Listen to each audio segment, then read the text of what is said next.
আযাবি জাহান্নামা খালিদুন। আল্লাহ তাআলা বলে নিশ্চয়ই পাপীরা জাহান্নামের আযাবে চিরস্থায়ী থাকবে।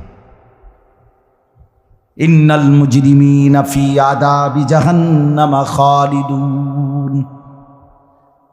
নিশ্চয়ই পাপীরা জাহান্নামের আযাবে চিরস্থায়ী থাকবে। কতদিন? কতদিন? এবার আল্লাহ আবার ব্যাখ্যা করে বলে, বান্দা বুঝেছো? লা ইউফাত্তারু আনহুম, এক সেকেন্ডের জন্য বিরতি দেওয়া হবে না।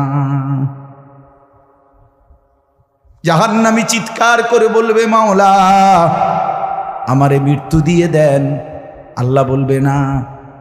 জাহান্নামী বলবে, আল্লাহ একটু সময়ের বিরতি দেন, 10টা মিনিটের বিরতি দেন মাওলা। 24 ঘন্টার আগুন, আমারে 10টা মিনিট একটু আলগা থাকতে দেন, আমি যে আর পারছি না মাওলা, এতটা ভীষণ আযাব আমি যে আর সইতে পারছি না মাওলা, আর পারছি না, আর পারছি না। লা ইউফাত্তারু আনহুম, আল্লাহ বলেন এক সেকেন্ডের জন্য জাহান্নামের আযাব, আগুন বিরতি দেয়া হবে না। ফাতরা মানে কি নাই? বিরতি। আহুম ফীহি মুবলিসুন। এরপরে আল্লাহ বলে